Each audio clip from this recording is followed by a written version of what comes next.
न कानून समझ में आता है, न कानूनी तर्क समझ में आता है, ना आज के सुप्रीम कोर्ट के ऑर्डर का कुछ ज्ञान है इन मूढ़ भाजपाइयों को, जिसने असल में राहुल जी को बहुत बड़ी राहत दी है।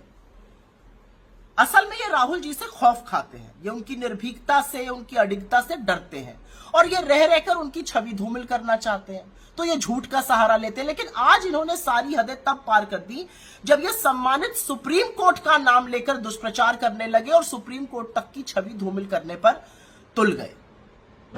असल में तो एक बात बार बार साबित हो जाती है कि दुनिया की सबसे बड़ी फेक न्यूज फैक्ट्री, जिसका नाम भारतीय जनता पार्टी बीजेपी भी है, वो महा झूठों और मक्कारों से भरी हुई है। देखिए, तथ्यों पर कोई दो राय तो हो नहीं सकती है, तथ्य तो तथ्य ही होते हैं, तो कुछ तथ्य समझ लीजिए। पहला तथ्य यह है कि बीजेपी और आरएसएस अपने प्रॉक्सीज, अपने याचिकाकर्ताओं के द्वारा, अपने पेटिशनर्स के द्वारा देश के कोने कोने में ढूंढ ढूंढ कर राहुल जी के खिलाफ मुकदमे करवाती है, क्योंकि इनको डर लगता है राहुल गांधी जी से, इनकी अडिगता से, उनकी निर्भीकता से, उनके सवाल पूछने से ये डरते हैं, तो ये मुकदमे कराते फिरते हैं, फर्जी मुकदमे कराते फिरते हैं। दूसरा तथ्य यह कि राहुल जी के खिलाफ करीब 30 से ज्यादा मुकदमे, और ये उनके लिए बैज ऑफ ऑनर है, और उन्हीं में से एक मुकदमा लखनऊ के ट्रायल कोर्ट में चल रहा था, जिसके खिलाफ एसएलपी के रूप में अपनी पिटीशन लेकर राहुल जी सुप्रीम कोर्ट आए थे। सुप्रीम कोर्ट ने न सिर्फ राहुल जी की याचिका पर नोटिस जारी करी, बल्कि लखनऊ के ट्रायल कोर्ट की प्रोसीडिंग्स को भी रोक दिया।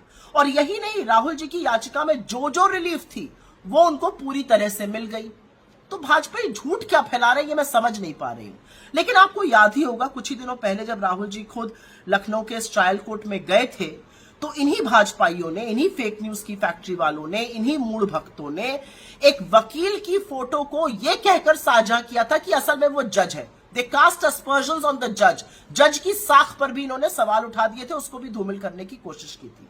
लेकिन दुख इस बात का होता है कि चवन्नी के ट्रोल ये सब करते रहे तो कोई फर्क नहीं पड़ता, लेकिन बीजेपी के राष्ट्रीय ओहदेदार, बीजेपी के कैबिनेट मंत्री जब ट्रोल बनने पर उतर जाते हैं तो थोड़ा सा प्रश्न उठता है, थोड़ा सा दुख होता है।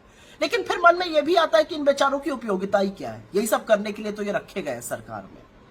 लेकिन बार बार रह रहकर ये महामूर्खों की जो मंडली है वो ये प्रूव करती रहती है कि ये कितने बड़े ढोर हैं। जब इनको सुप्रीम कोर्ट का जजमेंट समझ में नहीं आ रहा है, जिसमें राहुल जी को बड़ी राहत मिली है, तो इनसे क्या तथ्य, किस चीज पर बात की जाए।